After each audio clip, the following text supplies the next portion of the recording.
Hello. So we're going to be reading Shakespeare sonnets. I am not trained in I like reading an iambic pentameter. I don't even know if I said that right, but I am not trained in being able to read in that. So forgive me if this is very butchered, especially in pronunciations of the words. I did go over some of them, and I don't know how to pronounce them, so I will do my very best. And I'm going to attempt to get through all of them, but he has a lot of sonnets. There's like 158 sonnets. And if it were to take 1 minute to read each sonnet, it will take about 2 hours. So we may be here for 2 hours if I decide to fully go through with reading all 158. So, and afterwards, I will put timestamps as to which, or if you want to see a certain sonnet and you missed it or whatever, it'll be there. I'll like put little timestamps and everything. So, I guess we can just get started. All right. I bought the complete works of William Shakespeare for this, so this will be fun. All right. Sonnet 1. From fairest creatures we desire increase, that thereby beauty's rose might never die. But the ripper should by time decrease. His tender hair might bear his memory. But thou contracted to thine own bright eyes, feedest thy light flame with self-substantial fuel, making a famine where abundance lies. Thyself thy foe, to thy sweet self too cruel. Thou that art the world's fresh ornament, and only herald to gaudy spring, within thine own bud buryest thy content, and tender churl masked waste in negarding pity the world, or else this glutton be to each world's due by grave in thee. I feel like I have to say it in one breath. Sonnet 2. When 40 winters shall besiege thy brow, and dig deep trenches thy beauty's field, thy youth's proudest livery, so gazed on now, will be tattered weed of small worth held, then being asked where all thy beauty lies, where all the treasure of thy lusty days, to say within thine own deep sunken eyes, were all eating shame and thriftless praise. How much more praise deserve thy beauty's use? For thou couldst answer this fair child of mine, shall sum my count, and make my old excuse, providing his beauty by succession thine. This were to be made when thou art old, and see thy blood warm when thou feelest cold. Sonnet 3. Look in thy glass, and tell thy face thou viewest. Now in the time that face should form another, whose fresh repair if now thou not renewest, thou dost begold the world unbless some mother. For where she is so fair, so uneared womb, disdain the tillage of thy husbandry, or who is he so fond will be the tomb of his self-love to stop posterity. To thou art mother's glass, and she is in thee, calls back the lovely April of her prime. So thou through windows of thine age shalt seet, despite the wrinkles, this thy golden time. But if thou live remembered not to be, die single, and thy image dies with thee.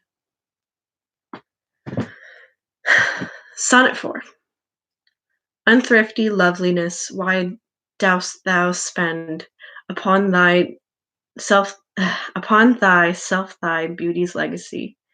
Nature's bequest gives nothing but doth lend, and being frank she lends to those who are free. Then beauteous Nagard, why dost thou abuse the boundless largess given thee to give, profitless usury, why dost thou use?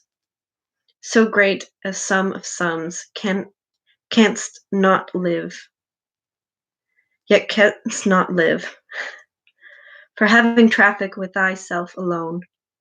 Thou of thyself, thy sweet self, dost deceive. Then how when nature calls thee to be gone, what acceptable audit canst thou leave? Thy unused beauty must be tombed with thee, which used lives thou executor to be. Sonnet 5. Those hours that with gentle work did frame the lovely gaze where every eye doth dwell, with play the tyrant to the very same, in that unfair which fairly doth excel, for never arresting time leads summer on to hideous winter and confounds him to there. Sap checked with frost and lusty leaves quite gone, beauty or snowed, embarrassed bareness everywhere. Then were not summer's distail left, a liquid prisoner bent in the walls of glass.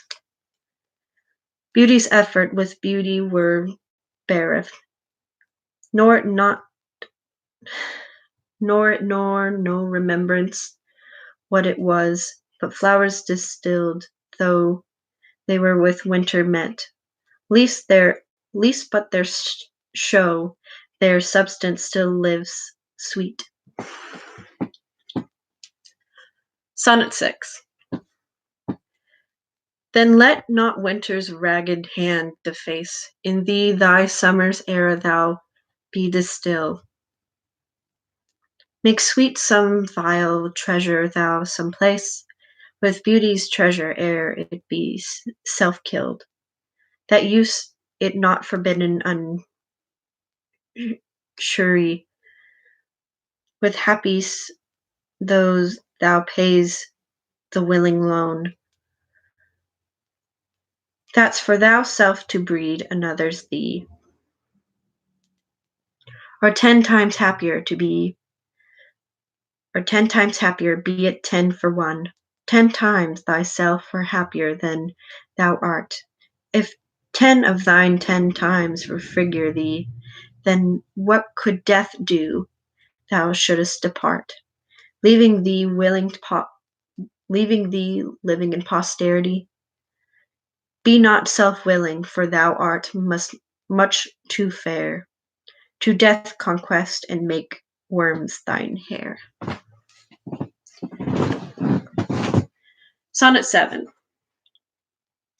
Lo, an orient when gracious light lifts up his burning head each eye, dost thou homage to his new appearing sight, serving with looks his scarcity majesty, and having climbed the steep up heavenly hill, reassembling strong youth in his middle age, yet mortal looks adorn his beauty still, attending his golden pilgrimage, but when from highmost pitch with weary car, like feeble age he reeleth from the day. The eyes for duteous now converted are from his low track and look another way. So thou thyself out going in thy noon, unlooked on diest unless thou get a sun. Sonnet 8. Music to hear, why dost thou hearest music sadly? Sweets with sweets war not, joy delights in joy. Why lovest thou what which receivest not gladly?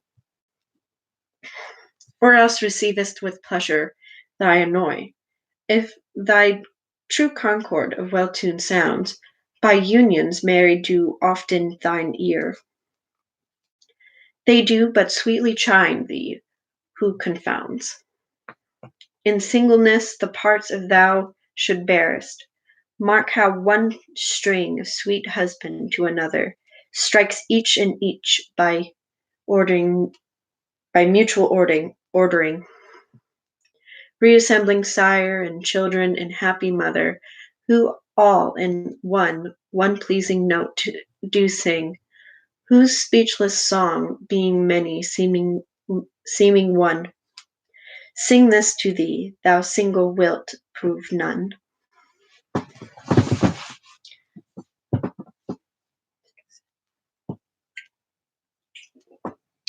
Sonnet 9.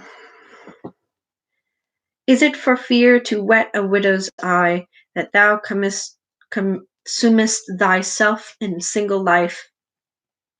Ah, if thou issueless thou shalt hap to die, the world will wail thee like a makeless wife.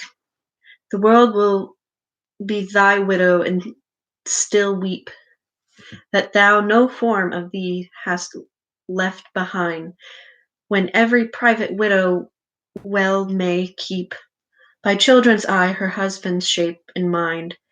Look at what unthrift in the world doth spend. Shifts but his place, for still the world enjoys it. But beauty's waste hath in the world an end, and keep it unshorn the user so destroys it. No love towards others in bosom sits, that himself such a murderous shame commits. Sonnet 10. For shame deny that thou bearest love to any for whom thyself art so unproven. Grand if thou wilt, thou art beloved of many, but that thou none lovest is more evident. For thou art so possessed with murderous hate, that gainest thyself thou stickest not to conspire, seeking that beauteous roof to ruinate, which repair should be thine chief desire. O change thy thought, that I may change my mind. Shall hate be fairer large than gentle love? Be as thy present is gracious and kind, or to thyself at least kind-hearted and prove. Naked thee for another self for love of me, that beauty still may live in thine or thee. Sonnet 11. As far as thou shalt wade, so fast thou growest, in one of thine from which thou departest, in that fresh blood which youngly thou bestow, thou mayest call thine which when thou from youngest convertest. Here lives wisdom, beauty, and increase. Without this folly, age, and cold decay, if all were minded so, that times should cease, in 60 year would make the world away. Let those whom nature hath not made for store, harsh, featureless, and rude, and barren, perish. Look whom she best endow, and she give thee more, with which bounteous gift thou shouldest in bounty cherish. She craved thee for her seal, and meant thereby thou shouldst print more, and not let that copy die. Sonnet 12. When I do count the clock that tells the time, and see the brave sky sunken in hideous night, when I behold the violet past prime, a sable curls all the silver with white, when lofty trees I see barren of leaves, which earnest from heat did canopy the herd,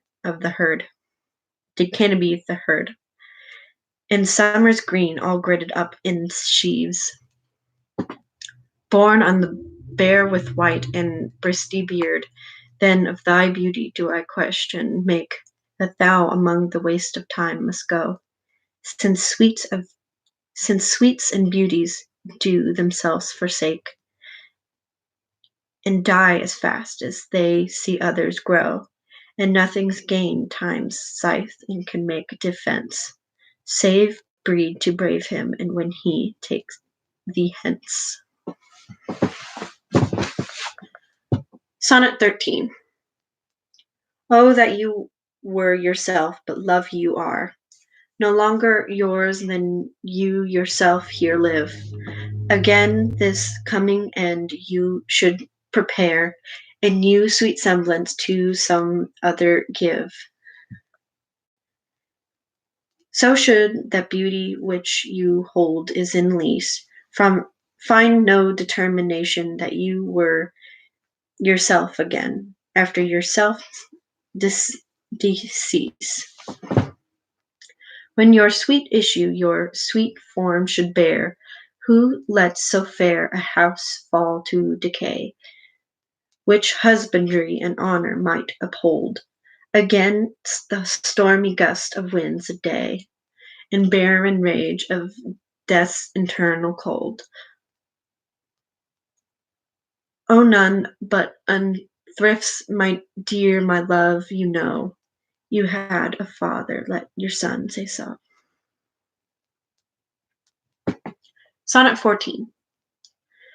Not from the stars do my judgments pluck, and yet methinks I have astronomy, but not to tell of good or evil luck, of plagues, of darts, and or seasons' quality, nor I can fortune to brief minutes tell, pointing to each his thunder and rain and wind, or say with princes if it shall go well, by oft predict that I in heaven find. But from thine eyes my knowledge I deprive. Inconstant stars in them I read such art as true and beauty shall together thrive, if from thyself to store thou wouldest convert, or else if this I prognosticate thy ends, truth and beauty, doom and date. Prognosticate. Sonnet 15. When I consider everything that grows, hold in perfection but a little moment, that this huge state presenteth none but shows, whereon the stars in secret influence comment. When I perceive that men and plants increase, cheered and cheeked even by the self same sky, fount in their useful sap at heights decrease, and wear their brave state out of memory, and then the conceit of this inconstant stay sets you most rich in youth before my sight, where wasteful time and debate with decay, to change your day of youth to soiled night, and all in war with time for love of you, and as he takes from you, I engrave you new. Sonnet 16.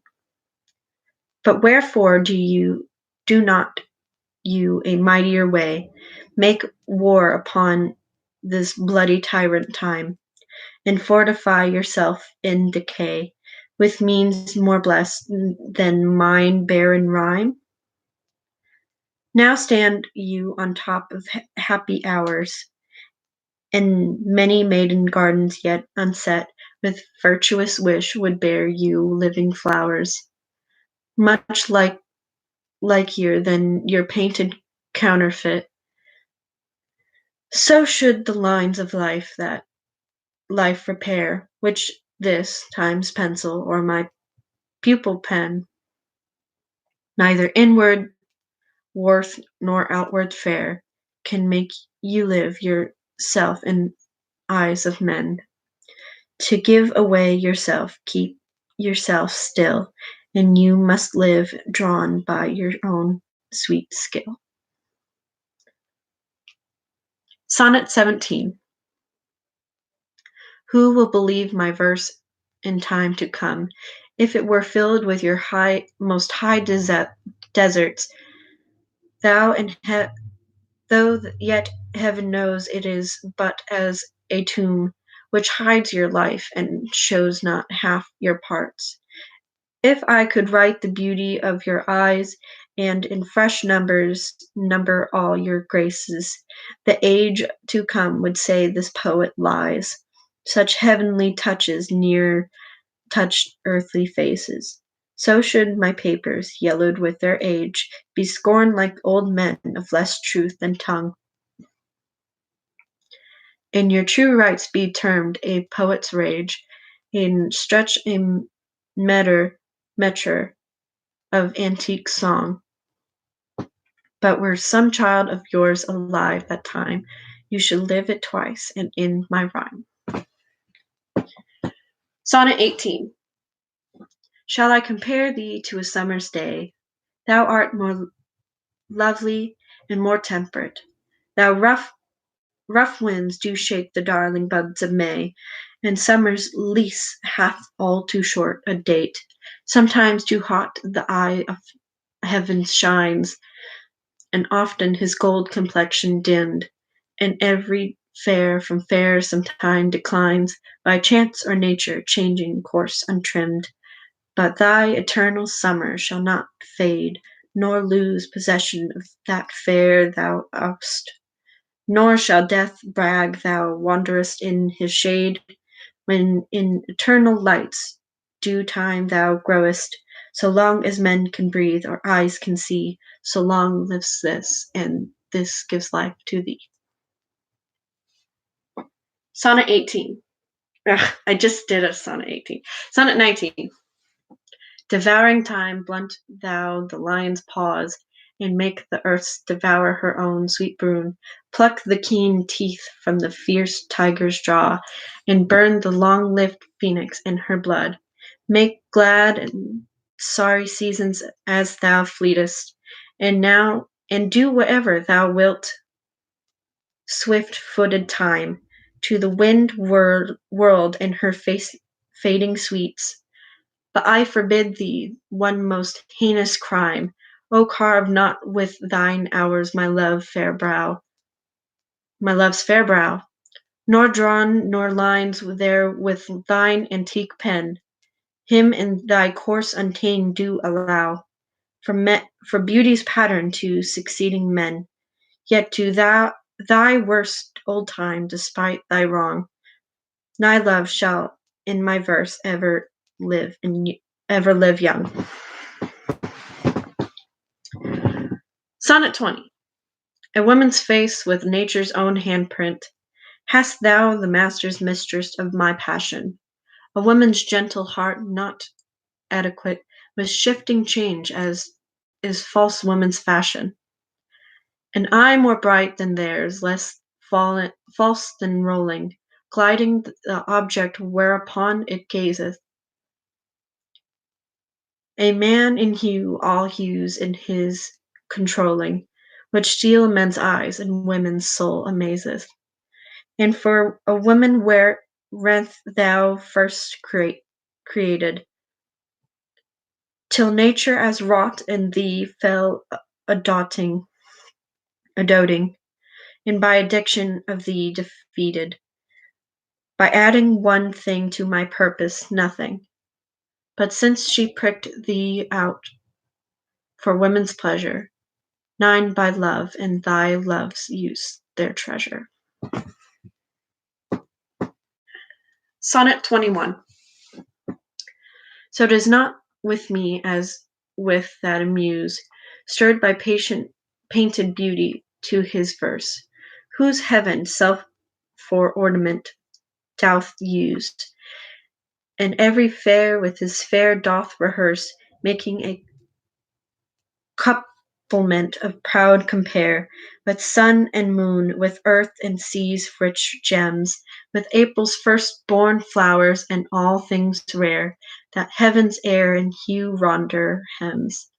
O let me true in love, but truly right, and then believe me my love is as fair as any mother's child, thou not so bright as those gold candles fixed in heaven's air. Let them say more like of the hearsay well. I will not praise that purpose not to sell. Sonnet 22. My glass shall not persuade me I am old, so long as youth and youth are one date. But when in these furrows I behold, then I look death my days should expate. For all the beauty that doth cover thee is but seemingly remnant of my heart, which in thy breast doth live, and thine in me. How can I then be elder than thou art? O therefore love be of thyself so wary, as I not for myself but for thee will, bearing thy heart which I will keep so chary, as tender nurse her baby from faring ill. Presume not thy heart when mine is slain. Thou givest thine, not to give back again.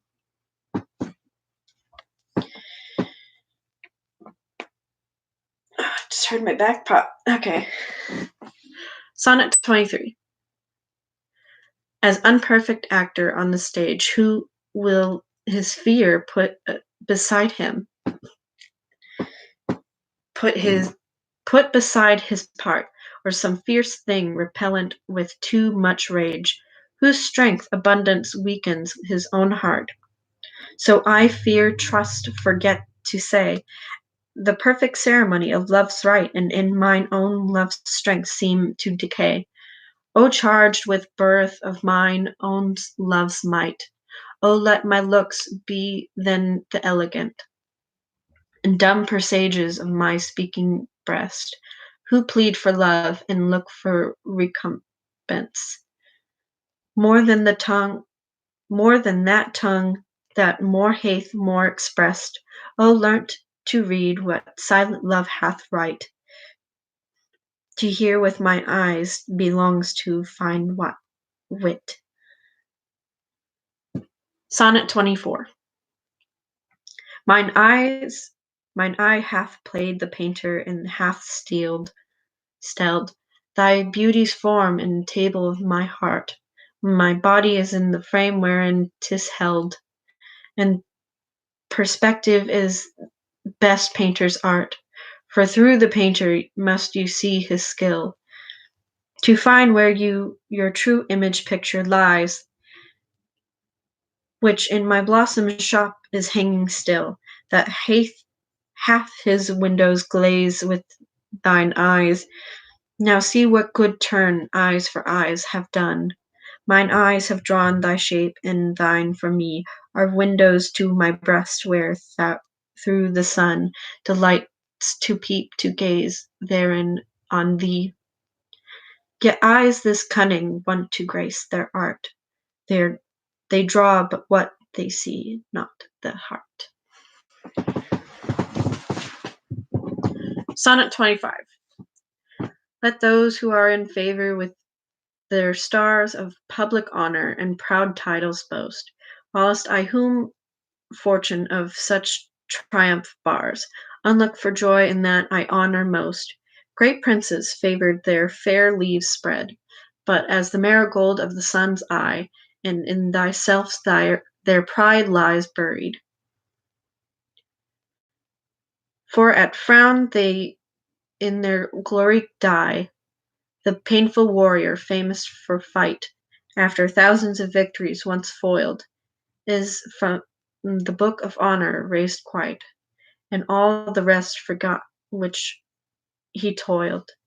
Then happy that I love and am beloved, where I may remove nor be removed. Sonnet 26. Lord of my love, to whom in vassalage thy merit hath my duty strongly kilt. To thee I send this written embassage to witness duty, not to show my wit. Duty so great, with which wits so poor in mine make mine seem bare and wanting words to show it. But that I hope some good conceit of thine in thine souls all naked, which bestow it. Till whatsoever that guides my moving points me graciously with fair aspect, and puts apparel on my tattered loving, to show me worthy of thy sweet respect. Then may I dare to boast how I do love thee, till then not shown my hand where thou mayst prove me. Sonnet 27. Weary with toil, I haste to my bed. The dear repose for limb with travel tired, but then begin a journey in my head to work my mind when my body's work expires. For then my thought from afar where I abide, I attend a zealous pilgrimage to thee, and keep my drooping eyelids open wide, looking on darkness which the blind do see, save that my soul's imagery sight presents thy shadows to my sightless view, which like a jewel hung in ghastly night, make black night beauteous and her old face new, though thus by day my limbs, by night my mind, for thee and for myself no quite find. Sonnet 28. How can I then return to in happy plight that I am depared the benefit of rest, when day's oppression is not ease by night, but day and night by day oppressed, and each though enemies to either reign, do in consent shake hands to torture me. The one by toil, the other to complaint. How far I toil, still farther off from thee. I tell the day to pleasure him thou art bright, endowst him grace when clouds do bloat the heaven. So flatter I the swart complexioned night. When sparkling stars twire not thou glidest the even, but day doth daily drawn my sorrows longer, and night doth nightly make grief's length seem stronger. Sonnet 29. When in disgrace with fortune and men's eyes, I all alone bewept my outcast state, and troubled deaf heavens with my bootless cries, and look upon myself and curse my fate, wishing me like to one more rich in hope, featured like him with friends possessed, desiring this man's art and that man's scope, with what I most enjoy contented least. Yet in these thoughts myself almost despising, haply I think on thee, and then myself, and then my state, like to the lark at break of day arising from sullen earth, sings hymn at heaven's gate. For thy sweet love remembered such a wealth brings, that then I scorn to change my state with kings. Sonnet 30. When to the sessions of sweet silent thought I summon upon the remembrance of things past, I sigh the lack of many things, and I sought. And many with woes with new wail my dear time's waste. Then I can drown an eye and unused to flow. For precious friends hide in death's dateless night, and weep afresh love's long since cancelled woe, and moan thine expense of many a vanished sight. And then I can grieve and grievances forgone, and heavenly from woe to woe tell her o'er, the sad account of forborn Marin moan, which I knew pay as if not paid before, if the while I think on thee, dear friend, all losses are restored and sorrows end. Sonnet 31. Thy bosom is endeared with all hearts, which I by lacking have supposed dead, and there reigns love and all love's loving parts, and all those friends which I thought buried, how many a hold and obsequious tear hath dear religious love stolen from mine eye, as interest of the dead which now appear, but things removed that hidden in thee lie. Thou art the grave where buried love doth live, hung with trophies of my lovers gone, who all their parts of me to thee did give. That due of many now is thine alone. Their images I love, I view in thee, and thou all they hast all, the all of me. Sonnet 32. If thou survive my well contented day, when that sure death my bone with dust shall cover, and shall my by fortune once more resurvey these poor rude lines of thy deceased lover, compare them to the bettering of time, and though they outstripped by every pen, reserve them for my love, not for their rhyme, exceeding by their height of happier men. O then vouchsafe me but this loving thought, can my friend's muse grown with this growing age, a dearest birth that this his love had brought, to march in ranks a better equipage, but since his death and poets prove, there's their style I'll read, his love for his love. Sonnet 33. Full of many a glorious morning I have seen, flatter the mountain's tops with sovereign eye, kissing with golden face the meadows green, gliding pale streams with heavenly alchemy.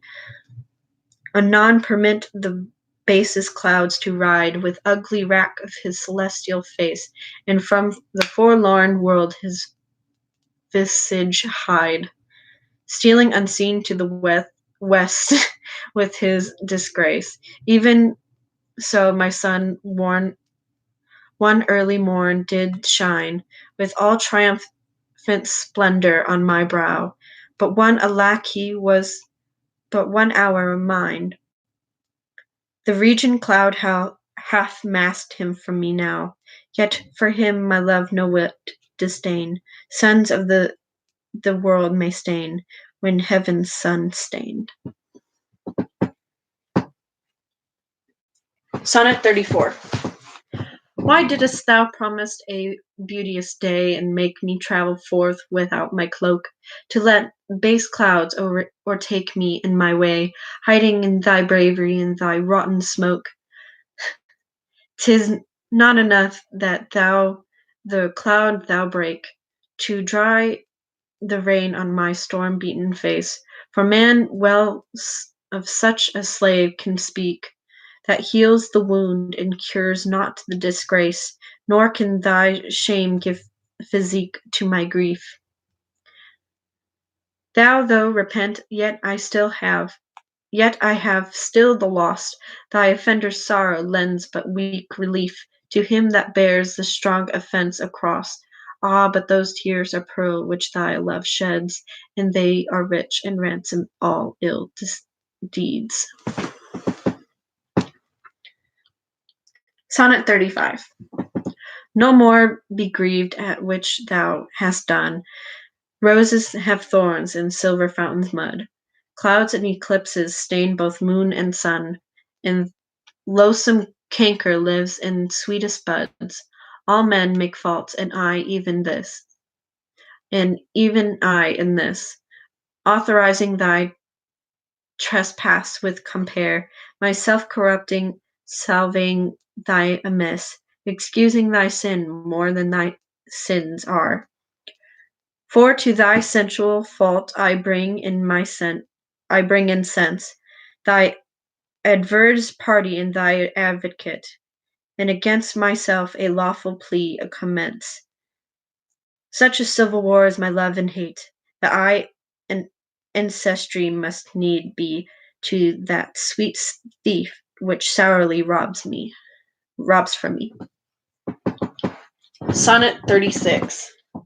Let me confess that we two must be twain, although our undivided loves are one. So shall those blots that do with me remain.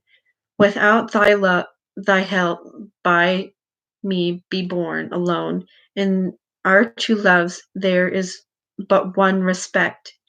Though in our lives a separate spite, which though an alter not love's sole effect, yet doth it steal sweet hours from love's delight. I may not evermore acknowledge thee, yet my bewailed guilt should do thee shame, nor thou with public kindness honour me, unless thou take that honour from me thy name. But do not so. I love thee in such sort, and as thou being mine is thy good report.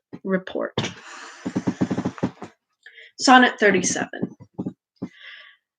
As this creeped father's delight to see his active child do deeds of youth, so I, made lame by fortune's dearest spite, take all my comfort of thy worth and truth, for whether beauty and birth or wealth or wit, or all of these, all or more, entitled in parts do crown sit, I make my love engraft to this store.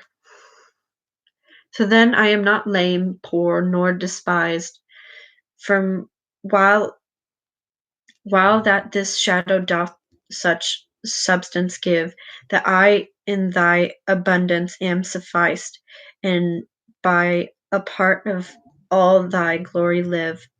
Look what is best, and that best I wish in thee.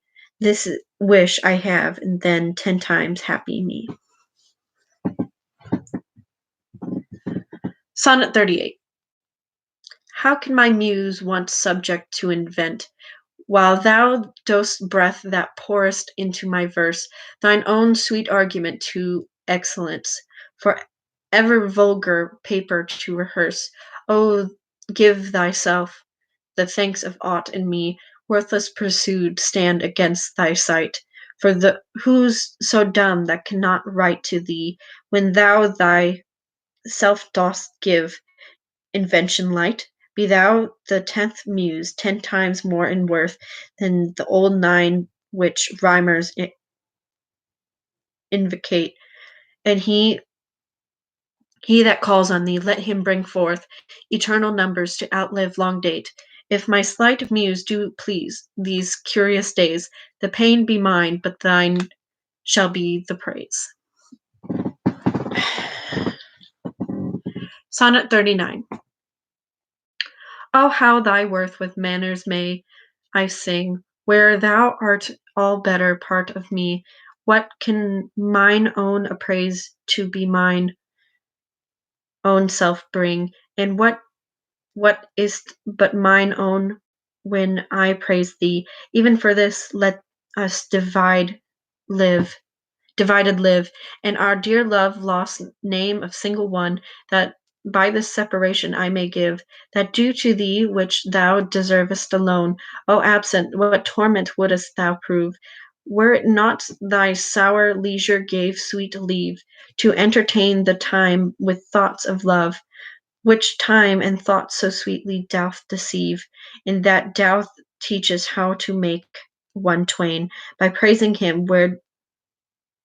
here who doth hence remain. Sonnet 40. Take all my loves, my love, yet take them all. What hast thou then more than thou hadst before? No, my love, thou mayest true love call. All mine was thine before thou hadst this more. Then if for my love thou my love receivest, I cannot blame thee for my love thou usest, and yet be blamed if thou thyself deceivest by wilful taste of what thyself refusest. I do forgive thy robbery, gentle thief, although steal all my poverty, and yet love knows it is a greater grief to bear greater wrong than hate known injury.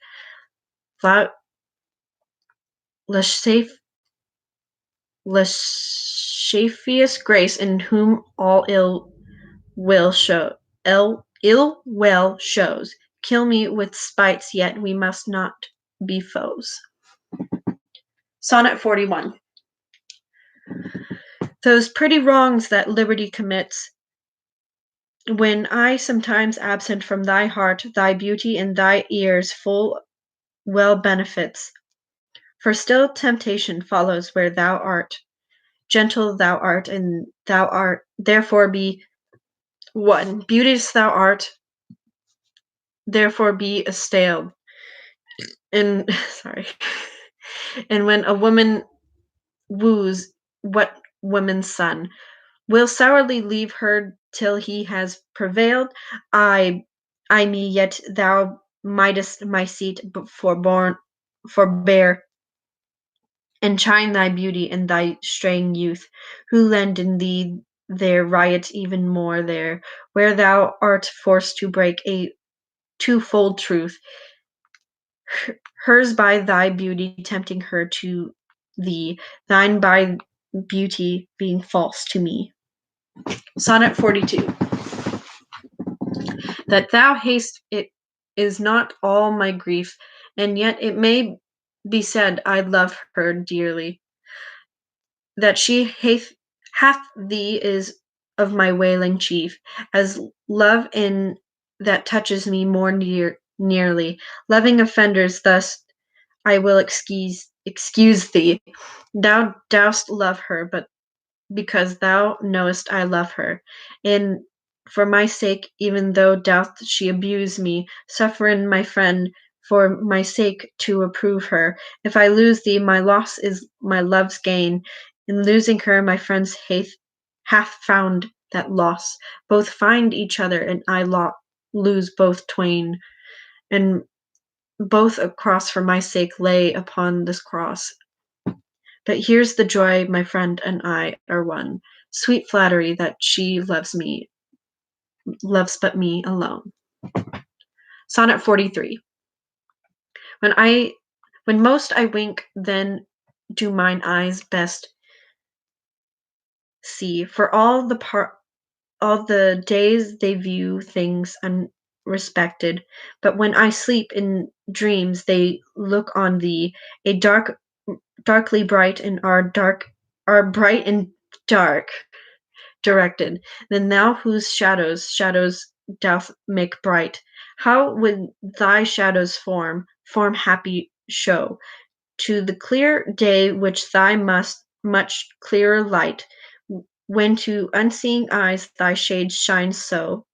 How would, I say, mine eyes be blessed made by looking on thee in the living day, when in dead night thy fair and perfect shade through heaven's sleep on sightless eyes doth stay. On days are nights to see till I see thee, and nights are bright days when dreams do show thee me. Sonnet 44. If dull substance of my flesh were thought, injurious distance should not stop my way, for then despite my space I would be brought, for limit fair remote where thou doth stay. No matter then, although my foot did stand upon the farthest earth, removed from thee. For nimble thought can jump both sea and land, as soon as think the place where he would be. Ah, but thought kills me. I am not, though, to leap large lengths of mile when thou art gone, but that so much of earth and water wrought. I must attend time's leisure with my moan, receiving not my elements so slow, but heavenly tears badger of either's woe. Sonnet 45. The other two, slight fare and purging fire, are both with thee wherever I abide. The first my thought, and the other my desire. These present absent with swift motion, for when these quicker elements are gone, in tender embassy of love to thee, my love being made of four, which with two alone sinks into death, oppressed with melancholy, until life's composition be recurred by those swift messengers returned from thee, who even by now come back again, assured of thy fair health, recounting it to me. This told I joy, but then I no longer glad. I sent them back and straight grow sad. I think we're going to stop this at Sonnet 50. Hold on. There's like 158. So if we were to divide that into two parts, okay, 79. So we're going to go to Sonnet 79. Yeah, we're going to go to Sonnet 79. Then we'll do like a part two. All right. Sonnet 46. Mine eye and heart are at a mortal war. How to divide the conquest of thy sight? Mine eye, my heart, thy picture's sight would bar. My heart, mine eye, thy freedom of that right. My heart doth plead, thou in him dost lie, a closet never pierced with crystal eyes. But the defendant doth that plea deny, and says in him thy fair appearance lies. To side this title in panelled, a quest of thoughts all tenants to the heart, and by their verdict is determined. The clear eyes, a moiety, and the dear heart's path. As thus mine eyes do is thy outward part, and my heart's right thy inward love of heart. Sonnet 47.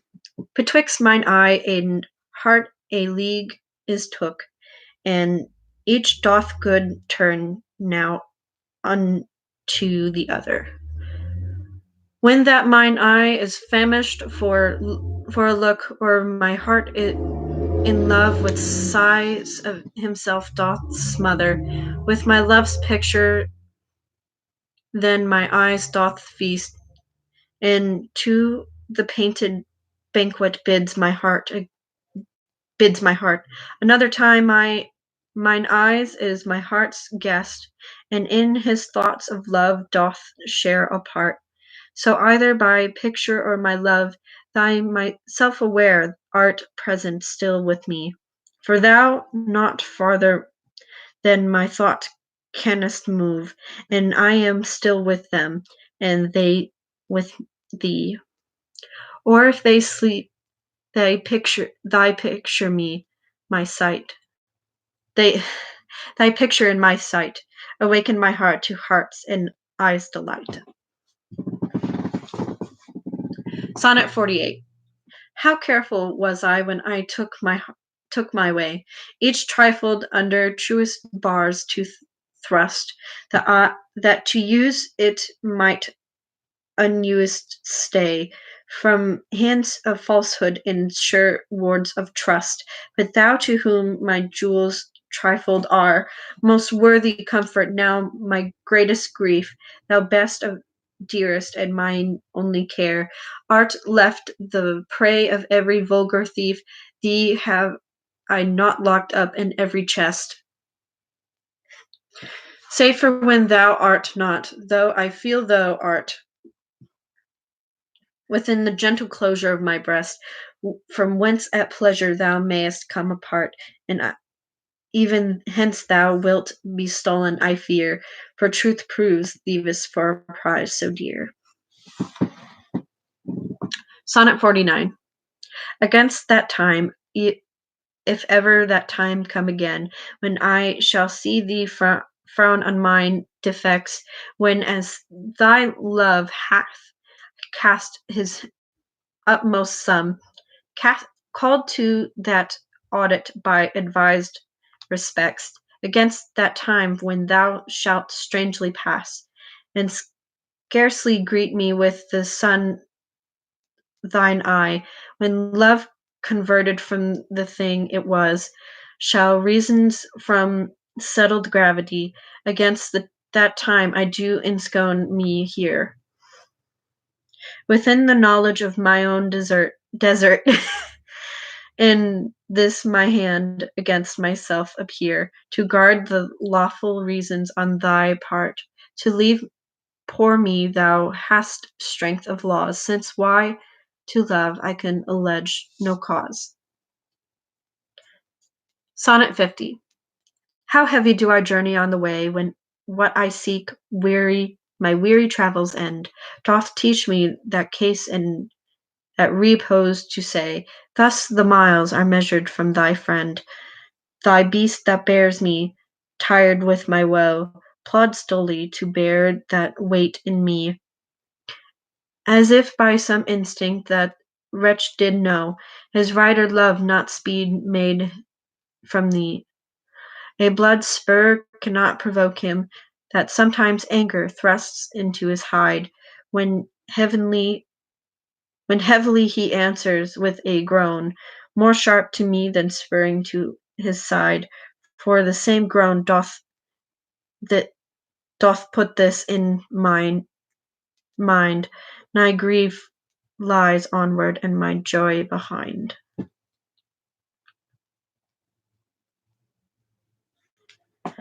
Sonnet 51. Thus can my love excuse the slow offence of my dull bearer, for when from thee I speed. From where thou art, why should I haste me thence? Till I return of posting is no need. Oh, what excuse will my poor beast then find? With swift extremities can seem but slow. Then should I spur, though mounted on the wind. In winged speed no motion shall I know. Then can no horse with my desire keep pace. Therefore my desire a perfect love being made, shall neigh no dull flesh in his fiery race, but love for love thus shall excuse my jade. Since from thee going he went wilful slow, towards thee I'll run and give him leave to go. Sonnet 52. So I am as the rich whom blessed key I can bring him to his sweet locked up treasure, the which he will not every hour survey, for bluntly the fine points seldom pleasure. Therefore are feasts so solemn, so rare, since seldom coming in that longing set, like stones of worthy they thinly are placed are. Our captain's jewel in the carnet, so is the time that keeps you as my chest, or as the wardrobe which the robe doth hide, to make some special instant special blessed.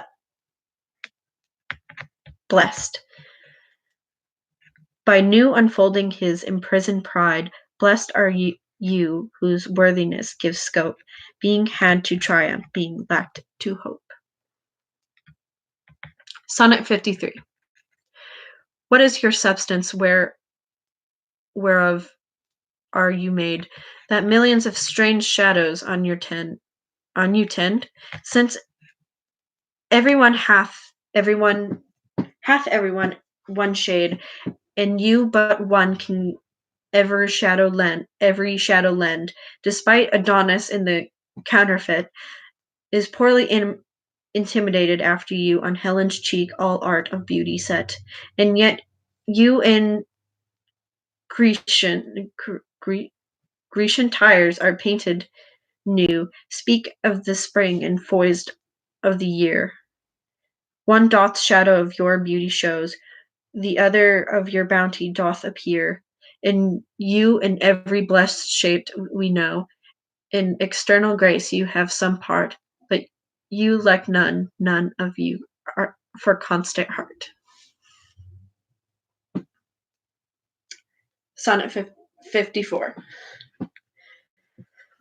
Oh, how much more doth beauty beauteous seems, by the sweet ornaments which truth doth give. The rose look fair, but fair we it deem, for the sweet odor that doth in live. The canker blossoms have full as deep as dye, as perfume tin, tin, tincture of the rose hang on some thorns, and play as wantonly when summer's breath their masks buds disclose, but for their virtue only is their show. Their live unwooed and unrespected fade, die to themselves, sweet roses do not so. Of their sweet deaths are the sweetest odors made, and so of you, beauteous and lovely youth, when that shall fade, my verse distills your truth. So let's see. We're going to 79. So we have 20 more to go. Or not 20, 24 to go. Sonnet 55. Not marble nor the glided mountain monuments of princes shall outlive this powerful rhyme, but you shall shine more bright in these contents, that unswept stone besmeared with sluttish times, when wasteful war shall statues overturn, and broil roots out the work of masonry, nor Mars his sword, nor war's quick fires shall burn. The living record of your memory gainest death and all oblivious and imminent and enmity. Shall you pace forth, and your praise shall still find room, even in the eyes of the all posterity that wear this world out to the ending doom, till the judgment that yourself arise, you live in this and dwell in lovers' eyes. Sonnet 56. Sweet love, renew thy force be in naught said. Thy edge should blunter be than appetite, which but today by feeding is a lie, tomorrow sharpen in his former might. So love be thou, and although today thou fill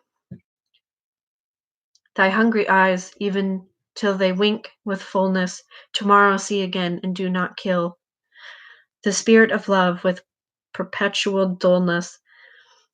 Let this sad internment like an ocean be, which parts of the shore where two contracted new come daily to the banks, to that when they see the return of love, more blessed may be the view, or call it winter, being full of care. Naked summers welcome thrice more wished and more rare. Sonnet 57. Being your slave, what should I do but tend upon the hours and times of your desire? I have no precious time at all to spend, nor your service to do till you require. Nor dare I chide the world without end hour, while I, my souvenir, watch the clock for you. Nor think the bitter absence of sour, when you have bid your servant once again adieu. Nor dare I question with my jealous thought where you may be or your affairs suppose, but like a sad slave stay and think of naught, and save where you are, how happy you make those. So true a fool is love, and that in your will, though you do anything, he thinks no ill. Sonnet 58. That God forbid that made me first your slave, I should in thought control your times of pleasure, or that or at your hand that accounts of hours to crave, being your vassal bound to stay your leisure. Oh, let me suffer, being at your beck, the imprisoned absence of your liberty, impatient tame to sufferance bid each check. Without accusing you of injury, be where you list. Your charter is so strong that you yourself may privilege your time to what you will, to you it doth belong. Yourself to pardon of self-doing crime. I am to wait, though waiting so be hell. No, not blame your pleasure, it be ill or well. Sonnet 59. If there be nothing but that which hath been before, how our brains begulge, which laboring for invention bear amiss, the second birth of a former child. Oh, that record could with a backward look, even with 500 courses of the sun, show me your image in some antique book. Since mind at first in character was done, that I might see what the old world could say, to this compose wonder of your frame. Whether we are mended, or whether better they, or whether revolution be the same, oh, I am sure the wits of former day to subjects worse given admiring praise. We're in the 60s. All right. Sonnet 60. Like as the waves make towards the pebbled shore, so do our minutes hasten to their end, each changing place with that which goes before, in sequent toil all forwards do content. Nativity once in the main of light crawls to maturity wherein to beginning crowns. Crooked eclipses gainest his glory fight, and time that gave doth now his gift confound. Time doth transfix the flourish set on youth, and delvish the parallels in his beauty's brow, feeds on the rarities of nature's truth, and now stand but for his scythe to mow. And yet in times of hope my verse shall stand, praising thy worth despite his cruel hand. Verse 61. Sonnet 61. Is this thy will thy image should keep open, my heavy eyelids to the weary night? Dost thou desire my slumbers should be broken, while shadows like to do mock my sight? Is this thy spirit thou sendest from thee, so far from home into my deeds to pry, to find out shames and idols and hours in me, the scope and tenure of thy jealousy? No, thy love thou through though much, it is not so great. It is my love that keeps mine eye awake, mine own true love that doth my rest defeat, to play the watchman ever for thy sake.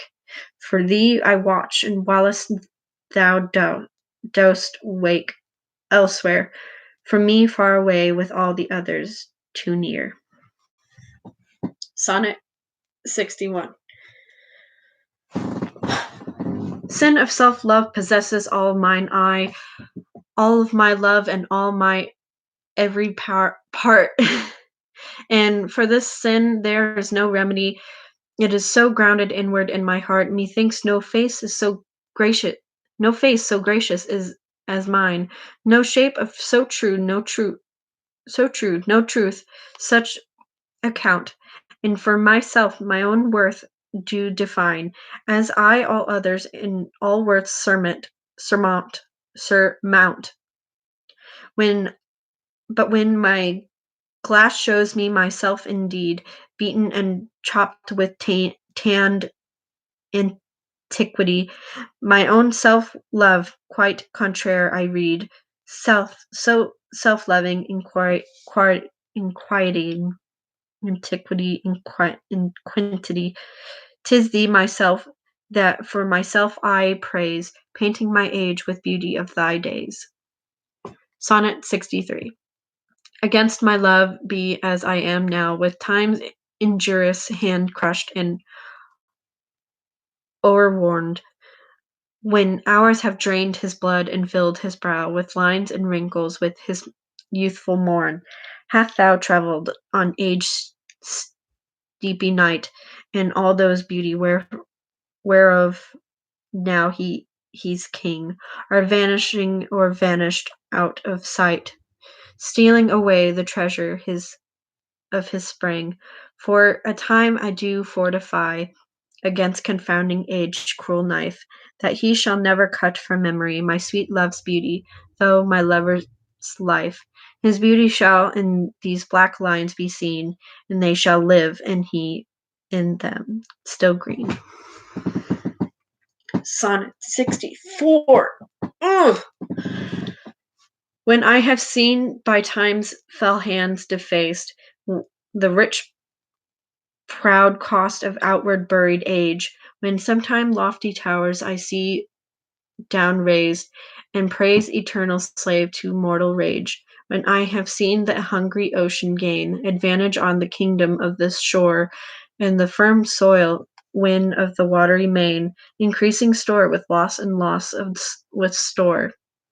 And when I have seen such interchange of state, or states in self confound to do decay, ruin hath taught me to thus ruminate, that time will come and take my love away.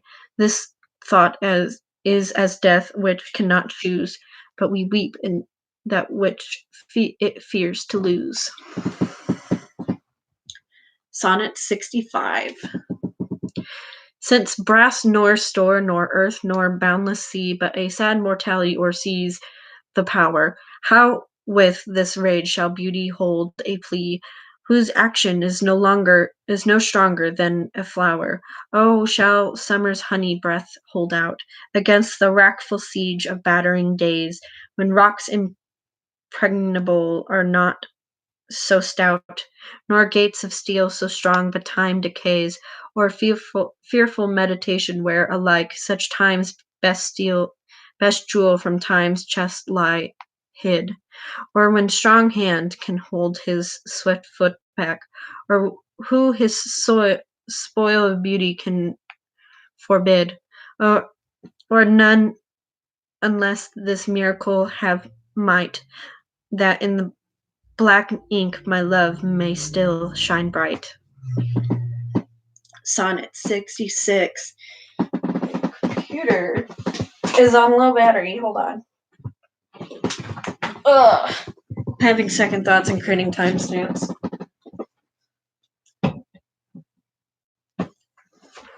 Might have this video on private for a while, or have it unlisted for a while, and then I'll have it public again when I have timestamps on it. Okay, Sonnet 66. Tired with all these restful death, I cry, as to behold desert a beggared born, and needing nothing trimmed in jollity, in purest faith unhappily forsworn, in glided honour shamefully misplaced, and the maiden virtue rudely strumpeted, in right perfection wrongfully disgraced, and strength by limping sway disabled, and art made tongue-tied by authority, and folly doctor-like controlled skill, a simple truth miscalled simplicity, in captivity, in captive good attending captain ill. Attired with all these, from these would I be gone, save that to die I leave my love alone. Sonnet 67. Ah, wherefore with infection should he live, with his presence grace impotent, that sin from him advantage should achieve, and lace itself with his society. Why should false painting imitate his cheek, and steal dead seeming of his living hue? Why should poor beauty indirectly seek roses of shadow, since his rose is true? Why should he live now nature bankrupt is, beggared of blood and to blush through lively veins? For she hath not exquire now but his, and proud of many live upon his gains. O him she stores to show what wealth she had in days long since before the last so bad. Computer's telling me to update. Sonnet 68. Thus in his cheek the map of days outworn, that when beauty lies and dies as flowers do now. Before these bastard signs of fair were born, or durst inhabitant of living on a living brow, for the golden tresses of the day. Can you leave me alone? Or the golden tresses of the day, of the dead, the right spectulars were shorn away, to live a second life on second head. Ire beauty's dead fleece made another gay. In him his holy antiques are seen, without all ornaments itself and true, making no summer of another's green, robbing no old to dress his beauty new. In him as for map not doth nature's store, to show false art where beauty was of yore. Sonnet 69. Those parts of thee that the world's eye doth view want nothing that the thought hearts can mend. All tongues, the voice of souls, give thee that do, uttering bare truths even so as foes commend. Thy outward thus with outward praise is crowned. But those same tongues that give thee so thine own, in other accents do this praise confound, by seeing farther that the eye hath shown. They look into the beauty of thine mind, and that in guess they measure by thy deeds. Then chures their thought, although their eyes were kind, to their fair flowers add the rank smell of weeds. But why thou odor matchest not thy show? The soil is this, and that douse come and grow. We are in the last 9 sonnets. So here we go. Sonnet 70. That thou art blame shall not be thy defect, for slender's mark was ever yet the fair. The ornaments of beauty is suspect, a crown that flies in heaven's sweetest air. So thou be good, slander doth approve. Thy worth be the worth thy worth greater being woed of time, for canker vice of the sweetest buds doth love, and thou presence set a purest unstained prime. Thou hast passed by the ambush of young days, either not assailed or victored being charged, yet this thy praise cannot be so thine praise, to tide up envy evermore enlarged.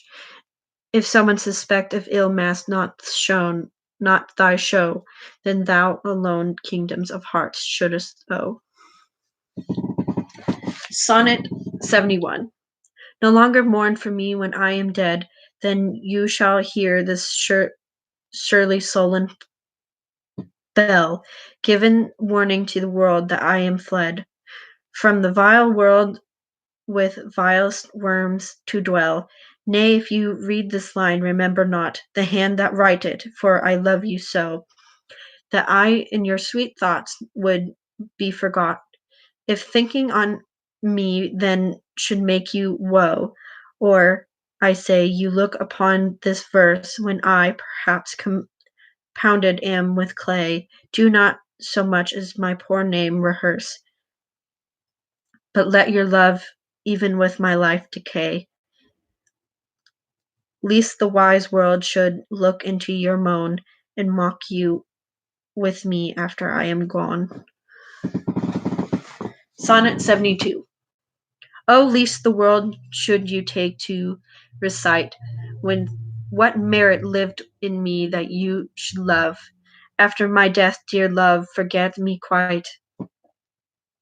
For you and me I cannot worthy prove, unless you were devised with virtuous lie. Do not to do more for me than my own desert, and hang on more praise upon I decay, in that Nygard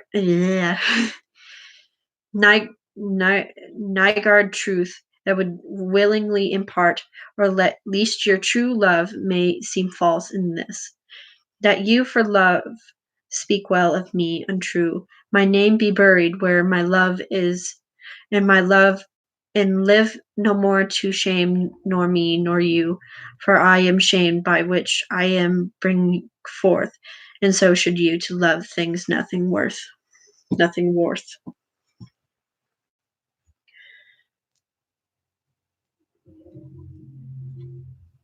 Sonnet 73.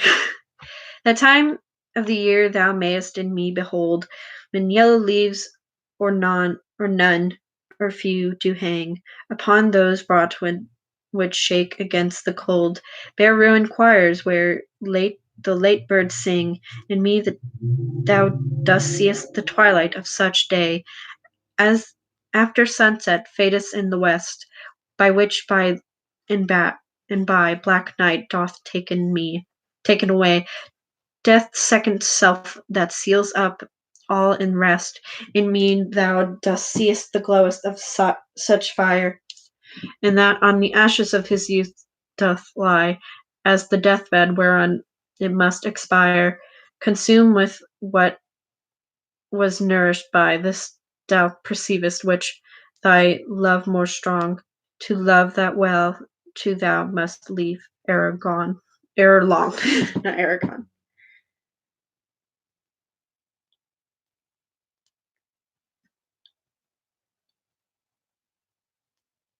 Sorry. All right. Sonnet 74. But be contented when they fell a rest. Without bail shall carry me. My life hath in this line some interest, which for morally still with thee shall stay. When thou receive this, thou dost review the very part which consecrated to thee. The earth can have but earth, but which his due. My spirit in thine better part of me, so then thou hast but long the dregs of life. The prey of worms, my body being dead, the coward conquest of wretched knife. Too base of thee to be remembered, the worth of that is that which contains, and that in this with thee remains. All right, we got 4 more. I think so. Wait, I want to double check my math.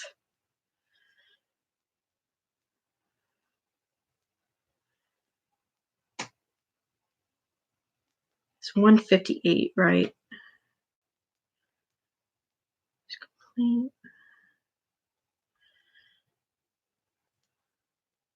Oh, it's 154. He doesn't have 158. 154 divided by 2. Okay, so we can just read 2 more. Where was I? I was on 75.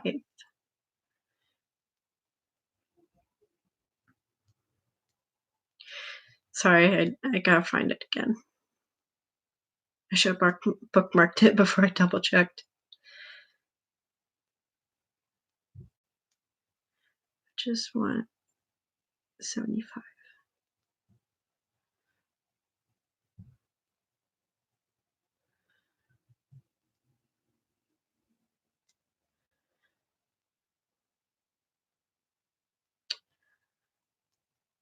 Is it? Okay, there's 79, 77, 76, 75. So are you to my thoughts as food to life. Sonnet 75. So are you to my thoughts as food to life, or as sweet seasoned showers are to the ground, and for peace of you I hold such strife, as twixt a miser and his wealth is found, now proud as enjoyer and anon, doubting the inflicting age that will steal his treasure, now counting best to be with you alone. Then better that the world may see my pleasure, sometimes all full with festering on your sight, and by clean, starved by for a look, possessing or pursuing no delight, save what is had or must from you be took. Thus I do pine and survey a day by day, or gluttony on all or all away. 76. Sonnet 76. Why is my verse so barren of new pride? For from variation or quick change, why with time do I not glance aside to new found methods and to strange compounds strange? Why write I all one ever the same? And keep inventions in noted weed that I every word doth almost tell my name, showing their birth and where they did proceed. Oh, no, my sweet love, I always write of you, and you and love are still my argument.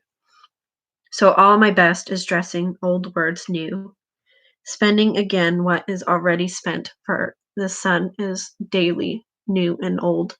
So my love is still telling in what is told.